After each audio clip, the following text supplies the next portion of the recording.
Small intestine long होती है, बहुत लंबी होती है, लेकिन उसका जो साइज होता है वो बहुत पतला होता है, ठीक है, पतली होती है बट लंबी होती है, near about 6 to 6.5 metres long. और जो आपकी जो लार्ज इंटेस्टाइन होती है 1 से 1.5 मीटर्स लॉन्ग होती है, बहुत लंबी नहीं होती है, बट ये मोटी होती है, इसलिए इसको हम लार्ज इंटेस्टाइन कहते हैं। और जो स्मॉल इंटेस्टाइन होती है पतली होती है, इसलिए उसको हम स्मॉल इंटेस्टाइन कहते हैं। बट लंबाई में की बात करें, अगर लॉन्ग लेंथ की बात करें, तो स्मॉल इंटेस्टाइन लंबी होती है और आपकी लार्ज इंटेस्टाइन छोटी होती है, ठीक है। तो चलिए स्टार्ट करते हैं। स्टार्ट होता है माउथ से, ठीक है। यहाँ पे पैरोटिड का कोई फंक्शन हम नहीं लेंगे। सबसे पहला स्टार्ट जो होता है, ध्यान सुनिएगा मेरी सारी बातों को, और आपको ये नोट्स में सब लिखा हुआ मिलेगा, इसकी आपको टेंशन लेने की जरूरत नहीं है, ठीक है। पूरा स्टेप वाइज, पूरा रे वाइज रे डायग्राम बना हुआ आपको मिलेगा, लिखा हुआ। Don't take any kind of tension. यहाँ पे अगर कुछ पॉइंट्स आपसे छूट भी जाते हैं, माइंड से मिस भी हो जाता है, बट मैं ये मानूंगा कि आप 70% गेन करने की कोशिश करिएगा, ठीक है। अगर 70% आप समझ लेंगे तो आने वाले समय में कोई दिक्कत आपको नहीं होगी। रेडी। तो सबसे पहला होता है माउथ। माउथ का क्या काम होता है? ओके, स्टार्ट करते ही एक चैट आ गया है। हाँ, it's already started Abdul, it's already started. Okay, so सबसे पहला होता है माउथ, ठीक है। माउथ में होता है बकल कैविटी। बकल कैविटी मतलब जबड़ा आपका हो गया, उसमें जो दांत लगे होते हैं, टीथ लगे होते हैं। इनका काम क्या होता है? पहले तो माउथ का क्या काम है? माउथ में हम पूरा का पूरा फूड रखते हैं, होल फूड हम अपने माउथ में रखते हैं, फुल फूड हम रखते हैं, ठीक है, जिसको हम कहते हैं होलोजोइक मोड ऑफ न्यूट्रिशन। पूरा का पूरा फूड हम अपने माउथ में रखते हैं और दांत से उसको काटते हैं, उसको क्रश करते हैं। जब दांत से उसको काटते हैं तो फूड छोटे छोटे पीसेस में टूट जाता है, और काटते ही समय जो हमारी टंग होती है, बड़ी इंटरेस्टिंग का काम, बहुत इंटरेस्टिंग काम करती है। टंग क्या करती है? फूड को मिक्सअप करती है, किसके साथ? सलाइवा के साथ। तो सलाइवा कौन रिलीज करता है? Salivary gland. अब सलाइवरी ग्लैंड रिलीज करता है सलाइवा, ठीक है। मैं थोड़ा सा पेन और पतली कर लूं क्योंकि काफी ज्यादा लिखना है आज। सलाइवा, सलाइवा निकालता है, और अरे ये तो काफी ज्यादा पतला हो गया, आपको दिखेगा ही नहीं, चलिए इतना ही रखते हैं। और इसमें होता है सलाइवरी अमाइलेस, ठीक है ना, अमाइलेस। और इसका नाम जो होता है, जो इसका एंजाइम, जो सलाइवरी अमाइलेज एंजाइम, इसका नाम होता है टाइलिन, ठीक है ना। इसका क्या नेम होता है? टाइलिन। और टाइलिन क्या होता है? टाइलिन का फंक्शन बताते हैं। तो जो सलाइवा निकलता है, सलाइवा में होता है टाइलिन। टाइलिन को हम कॉमन नेम सलाइवरी अमाइलेज के नाम से भी जानते हैं। और टंग का क्या काम होता है? टंग फूड को मिक्स करता रहता है। कौन से फूड को? माउथ जो फूड के छोटे छोटे टुकड़े कर चुका होता है, उसी फूड को ये क्या करता रहता है? बार बार मिक्सअप करता रहता है, मिक्स करता है, मिक्स करता है, मिक्स करता है। अब देखिए, फूड में होता है शुगर। फूड में सबसे पहला काम क्या होता है? शुगर होता है, ठीक है। अब क्या करता है कि जो सलाइवा सेक्रेट होता है वो, सॉरी, फूड में होता है स्टार्च। जो सलाइवा सेक्रेट होता है, सलाइवा म्यूकस के साथ मिलकर, सलाइवा जो होता है वो म्यूकस के साथ मिलकर फूड को सॉफ्ट बनाता है। फूड को सॉफ्ट बनाता है ताकि फूड आपके गले से नीचे उतर सके, क्योंकि ये जो ओसोफेगस होता है ये पतला होता है, अगर इसमें फूड फंस जाएगा तो इंसान मर भी सकता है। तो इसलिए, वैसे जल्दी कभी फूड फंसता है नहीं, इसलिए नहीं फंसता क्योंकि फूड जो होता है उसको सॉफ्ट बना देता है, ठीक है। और ओसोफेगस काफी फ्लेक्सिबल भी होता है, ये बहुत ही ज्यादा फ्लेक्सिबल होता है, खिंच सकता है, फैल सकता है, ठीक है। तो ये क्या करता है? सलाइवा म्यूकस के साथ मिलकर फूड को सॉफ्ट बनाता है। और टाइलिन का यहाँ पे फंक्शन आ जाता है कि टाइलिन जो फूड में स्टार्च होता है, क्या चीज? स्टार्च। स्टार्च को शुगर में कन्वर्ट कर देता है। स्टार्च को किसमें कन्वर्ट कर देता है? शुगर में कन्वर्ट कर देता है। और कौन सी शुगर में कन्वर्ट करता है? It is called as maltose sugar, ठीक है। Starch change into sugar, and what type of sugar? It is called as maltose sugar, ठीक। माल्टोज शुगर में इसको बदल देता है, माल्टोज शुगर में चेंज कर देता है, ठीक। ये शुगर की पहली स्टेज होती है जब वो एक फॉर्म, मतलब स्टार्च का पहला स्टेज होता है जब वो शुगर में कन्वर्ट हो रहा होता है। अभी शुगर पूरी तरह से डाइजेस्ट नहीं हुई है, अभी तो शुगर का पहला फॉर्मेशन हुआ है, ठीक है। इसलिए जब आप चावल खाते हैं या चपाती खाते हैं, रोटी खाते हैं, या आलू खाते हैं, आलू पोटैटो, कभी आप उबली हुई आलू खा के देखिए, उसको थोड़ी, अगर मान लीजिए आज ही आलू की सब्जी बनी होगी तो थोड़ा देर उसको मुंह में रख के चबाइएगा, या रोटी को थोड़ा चबाइएगा, या चावल को थोड़ा चबाइएगा, ठीक है। तो आप देखेंगे ये थोड़ा सा मीठा लगने लगेगा, स्वीट लगने लगेगा, ठीक है ना, हल्का सा मीठा हो जाता है। क्यों मीठा हो जाता है? क्यों? क्योंकि ये स्टार्च इसका शुगर में कन्वर्ट हो जाता है जब सलाइवरी अमाइलेज के कांटेक्ट में आता है। ठीक है। माउथ का काम क्या होता है? माउथ का काम होता है फिजिकल डाइजेशन। फिजिकल डाइजेशन, ये फूड को क्रश करता है, फूड को कट करता है, फूड को छोटे छोटे पार्ट में तोड़ता है, तो ये फिजिकल डाइजेशन करता है। ठीक है। फूड सलाइवा के साथ मिक्स होता है, टाइलिन एंजाइम उसमें प्रेजेंट होता है, टाइलिन एंजाइम स्टार्च को शुगर में कन्वर्ट कर देता है, और जैसे ही ये शुगर में कन्वर्ट करता है, अब ये खाना आपका अंदर जाने के लिए तैयार होता है। तो फिर ये गले से होता हुआ ओसोफेगस से, ये यहां से होता हुआ यहां से एंट्री किया, ओसोफेगस से होता हुआ ये कहां पहुंच जाता है? स्टमक पे पहुंच जाता है। ठीक है। लेकिन ओसोफेगस में ऐसे नहीं पहुंचता है। देखिए, मान लीजिए ये मैं ग्रीन से बना रहा हूं, मान लीजिए ये अरे कल आ गया कलर, ओके। ये फूड है जो ग्रीन कलर का आपको दिख रहा है स्क्रीन पे, मान लीजिए ये फूड है। ठीक है। तो पाइप तो बिल्कुल ऐसे रहेगी नहीं, मैंने आपको बताया कि ओसोफेगस फ्लेक्सिबल होता है। तो जब ओसोफेगस अपनी फ्लेक्सिबिलिटी को शो करता है, तो ये ऐसे ऐसे हो जाता है। ठीक है ना, जैसे लहर बनती है, ऐसे ये ऐसे ऐसे मूव करता है, फैलता है, खींचता है। तो इस मूवमेंट को हम कहते हैं पेरिस्टाल्टिक मूवमेंट। क्या कहते हैं इसको? Peristaltic movement. ठीक है। पेरिस्टाल्टिक मूवमेंट मतलब यहां पे ओसोफेगस का कॉन्ट्रैक्शन होता है। क्या होता है? कॉन्ट्रैक्शन होता है और रिलैक्सेशन होता है। ठीक है। कॉन्ट्रैक्शन होता है, रिलैक्सेशन होता है, और फाइनली ये जो ग्रीन कलर का फूड आपको दिख रहा है, ये ओसोफेगस से होता हुआ कहां पहुंच जाता है? स्टमक में पहुंच जाता है। ठीक है। ये पेट में आपके खाना पहुंच गया। किस मूवमेंट से? पेरिस्टाल्टिक मूवमेंट से। क्या होता है peristaltic movement? Contraction and relaxation. किसका? ओसोफेगस का, जिसको हम ईसोफेगस के नाम से भी जानते हैं। तो चाहे आप ओसोफेगस कहिए चाहे ईसोफेगस कहिए, आपकी मर्जी है, दोनों ही वर्ड सही माने जाएंगे। तो कॉन्ट्रैक्शन और रिलैक्सेशन होता है ओसोफेगस का, फूड आपका स्टमक में पहुंच जाता है। ठीक। अब एक क्वेश्चन एग्जाम में एक नंबर कभी कभी पूछता है कि बॉडी का ऐसा कौन सा पार्ट होता है, मतलब माउथ से लेकर एनस तक के बीच में पूरी एलिमेंट्री कैनाल, इसको कहते हैं एलिमेंट्री कैनाल, माउथ से यहां, गले से यहां से स्टार्ट हो जाती है और एनस पे जाके खत्म होती है। इसके बीच में ऐसा कौन सा पार्ट होता है जहां पे डाइजेशन नहीं होता? ठीक है। तो याद रखिएगा, ईसोफेगस में या ओसोफेगस में डाइजेशन नहीं होता।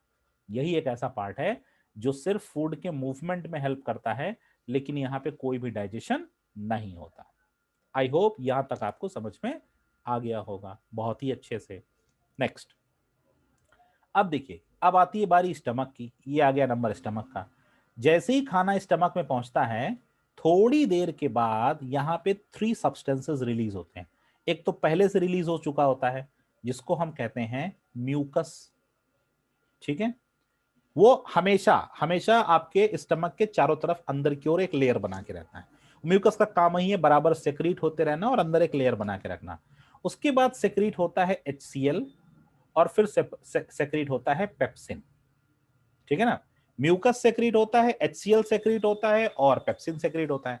तो म्यूकस का काम ये होता है कि हाइड्रोक्लोरिक एसिड से, जिसका मैंने कल आपको बताया था पीएच 0.5 के आसपास होता है, इस 0.5 के पीएच से, बहुत ही स्ट्रॉन्ग एसिड होता है, इस स्ट्रॉन्ग एसिड से स्टमक को बचा लेना। किसका काम होता है? ये म्यूकस का काम होता है। वही म्यूकस जो जब हमको सर्दी हो जाती है तो नाक से बहता है ना, जिसको नाक नाक हम कहते हैं, ये वही म्यूकस होता है। ठीक है। पेट से ऊपर की ओर बह के आता है, ऊपर की ओर निकल के आता है। तो ये HCl जो है, ये हमारे स्टमक को जला न दे, डिस्ट्रॉय न कर दे, उससे म्यूकस बचा लेता है। लेकिन याद रखिएगा कि पेप्सिन से पहले HCl निकलता है, पेप्सिन के बाद नहीं निकलता। ठीक। HCl निकलता है पेप्सिन से पहले। तो पहले म्यूकस ने कवरिंग बनाई, पहले से बना के रखा है, खाना आके धम्म से गिरा पेट के अंदर, पहुंच गया। अब निकला HCl। जैसे HCl निकलता है, वैसे ही फूड में जितने भी माइक्रो ऑर्गेनिज्म होते हैं उनको किल कर देता है। क्या कर देता है? किल कर देता है। सारे माइक्रो ऑर्गेनिज्म को मार देता है। पहला काम। दूसरा काम जो बहुत ही ज्यादा इंपॉर्टेंट है, ये तो आपको याद हो गया होगा कि HCl का काम माइक्रो ऑर्गेनिज्म को मारना। दूसरा काम होता है कि ये पेप्सिन को एक्टिवेट करता है। क्या करता है, पेप्सिन को एक्टिवेट करता है। अगर HCl ना निकले तो पेप्सिन एक्टिवेट नहीं होगा, और जब अगर पेप्सिन एक्टिवेट नहीं होगा तो क्या हो जाएगा, इनडाइजेशन हो जाएगा। ठीक है, तो यही बात याद रखिए जो मैंने कल आपको बताई थी कि नींबू पानी कभी कभी पीना चाहिए कि नहीं पीना चाहिए, इसीलिए पीना चाहिए अगर डाइजेशन नहीं हुआ है, आपको लग रहा है भारीपन लग रहा है, जैसे कभी कभी हम लोग कहते हैं ना कि आज खाना नहीं खाएंगे, पेट भरा भरा सा लग रहा है, भारीपन महसूस हो रहा है, इसका मतलब कि आपके पेट का जो खाना है वो डाइजेस्ट नहीं हुआ है। तो ऐसी केसेस में आप नींबू पानी पी सकते हैं बड़े आराम से, कोई आपको प्रॉब्लम नहीं होगी। ठीक है, तो जब आप नींबू पानी पियेंगे तो आपकी बॉडी में क्या हो जाएगा, मतलब एसिड जो होगा, एसिड आपकी बॉडी में इंक्रीज कर जाएगा और पेप्सिन एक्टिवेट हो जाएगा, जिससे कि प्रोटीन का डाइजेशन स्टार्ट हो जाएगा और आपका खाना डाइजेस्ट होना शुरू हो जाएगा। ठीक है, तो HCl का काम माइक्रो ऑर्गेनिज्म को मारना और पेप्सिन को एक्टिवेट करना। म्यूकस का काम HCl की तबाही से पेट को बचाए रखना। ठीक, नेक्स्ट आता है, नेक्स्ट पार्ट कहां पहुंच गए अब हम लोग, पेप्सिन पे। पेप्सिन का फंक्शन नहीं बताया मैंने आपको। पेप्सिन का फंक्शन ये होता है, या मैं साइड में लिख रहा हूं, ये जो पेप्सिन होता है ये temporarily, not permanently, temporarily proteins को, जो हमारे खाने में प्रोटीन्स गए होते हैं उनको सिंपल फॉर्म में चेंज कर देता है, उनको सिंपल फॉर्म में चेंज कर देता है, और सिंपल फॉर्म का नाम होता है पेप्टोन्स। ठीक है, प्रोटीन्स को किस में बदल देता है, पेप्टोन्स में बदल देता है। It converts protein into peptones, जिसको हम कहते हैं breaking down of protein starts, breaking down of protein start. अच्छा, कभी आपने अपने घर में देखा है कि मसाला जब पीसते हैं मिक्सर में, मसाला मसाला खड़े मसाले जो होते हैं, जो सॉलिड मसाले होते हैं, जब उनको मिक्सर में कभी पीसना होता है, मदर जब कभी मिक्सर में मसाले पीसती हैं उनसे जरा पूछिएगा कैसे पीसती हैं। मसाले को डायरेक्ट मिक्सर में डाल के पीसने लगती हैं कि पहले मसाले के छोटे छोटे टुकड़े कर लेती हैं, पहले वो मसाले के छोटे छोटे टुकड़े कर लेती हैं। जैसे हल्दी बहुत स्ट्रांग होती है और भी कुछ चीजें होती थोड़े हैं, बट छोटे चंक्स में किया जाता है पहले। यस करेक्ट, पहले उसको थोड़ा सा तोड़ लिया जाता है, छोटा सा जो लोहे का होता है ना जिसमें ऐसे ऐसे करके कूटते हैं, पहले उसमें थोड़ा तोड़ लिया जाता है, फिर उसको मिक्सर में डाल के ग्राइंड किया जाता है ताकि वो आसानी से पाउडर्ड हो जाए और मिक्सर की ब्लेड्स ना टूटे। यही काम यहाँ पे भी होता है, प्रोटीन्स को पहले सिंपल फॉर्म में कन्वर्ट कर दिया जाता है पेप्टोन्स में, अब प्रोटीन पहले से थोड़ा सिंपल हो जाता है। अब आने वाले एंजाइम्स के लिए ये काम बहुत आसान हो जाएगा ताकि प्रोटीन को अब ये फाइनल काम कर सके, प्रोटीन पे अपना फाइनल काम कर सके, वो होगा पैनक्रियास में। चलिए, तो ये इतना काम होता है स्टमक में। स्टमक में आपका जो खाना होता है वो 3 से 4 घंटे रुकता है। ठीक है, कहां पे, स्टमक में।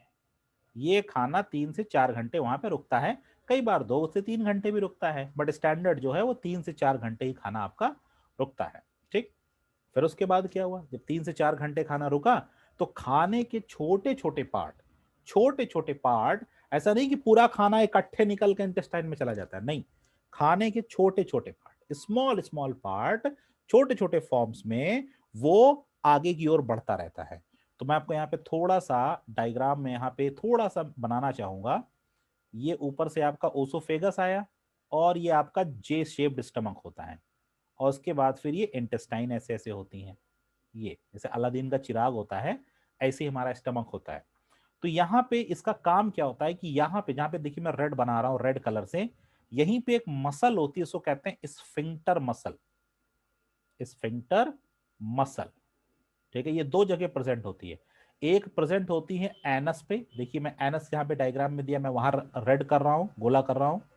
ठीक है, और ये एक प्रेजेंट होती है स्टमक की ओपनिंग पे जहां से वो कनेक्टेड होती है स्मॉल इंटेस्टाइन में, इसको कहते हैं स्फिंक्टर मसल। इसका काम क्या होता है कि ये खाने के छोटे छोटे पार्ट को एक एरिया से दूसरे एरिया में भेजती रहती, इकट्ठे नहीं भेजती, छोटे छोटे पार्ट्स में, स्मॉल पार्ट। अगर खाना इकट्ठे चला जाएगा तब भी बहुत बड़ी प्रॉब्लम हो जाएगी, इसलिए खाना इकट्ठे नहीं भेजा जाता, थोड़े थोड़े पार्ट्स में ये निकल के आपके स्टमक से इंटेस्टाइन में जाता रहता है।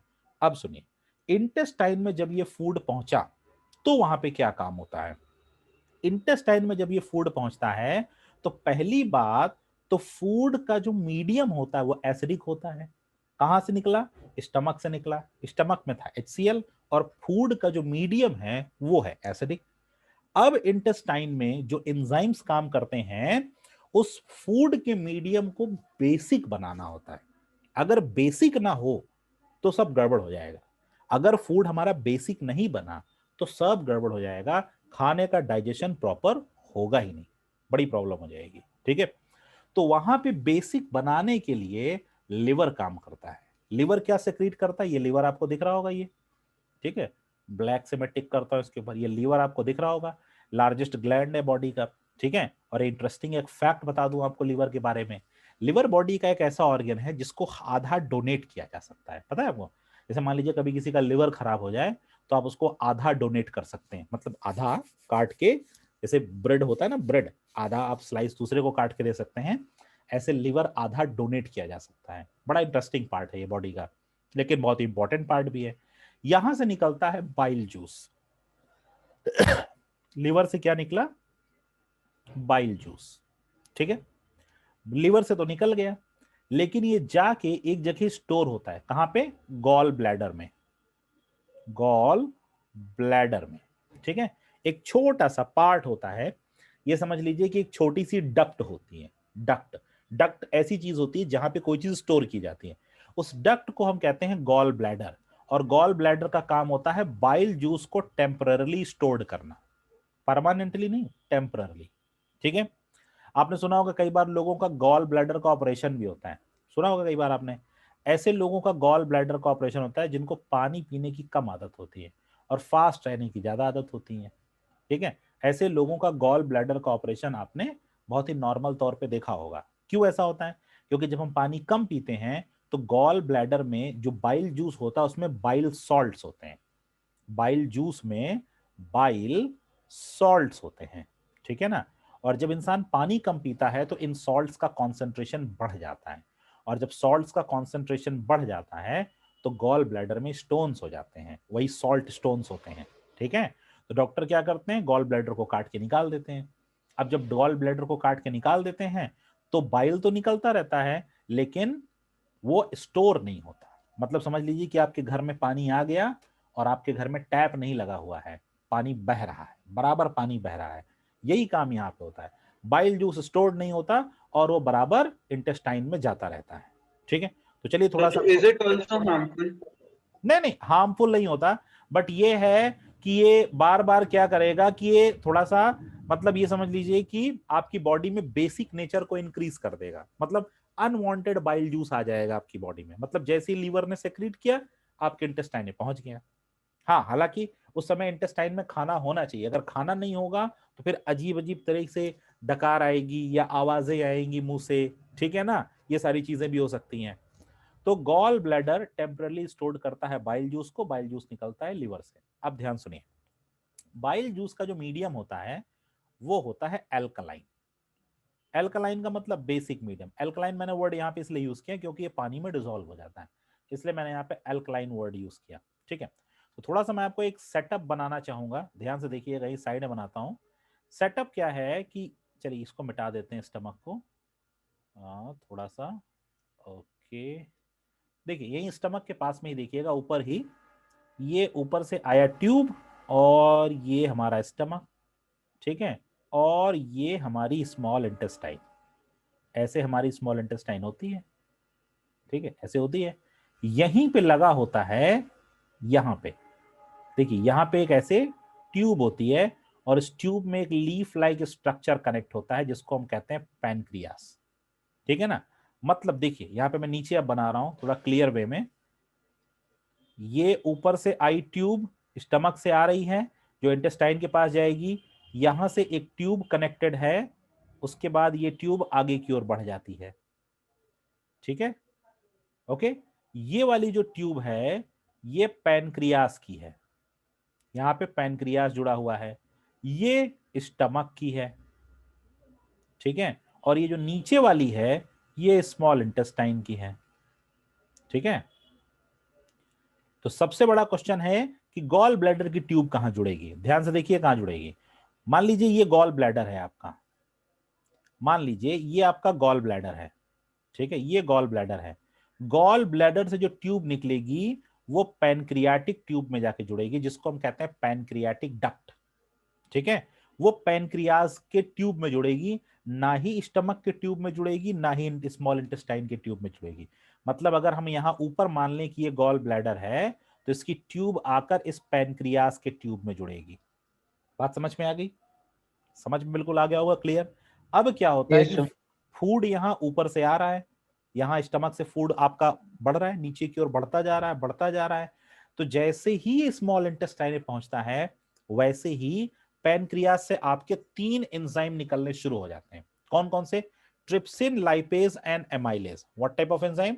There are 3 types of enzyme which is called as trypsin, lipase and amylase.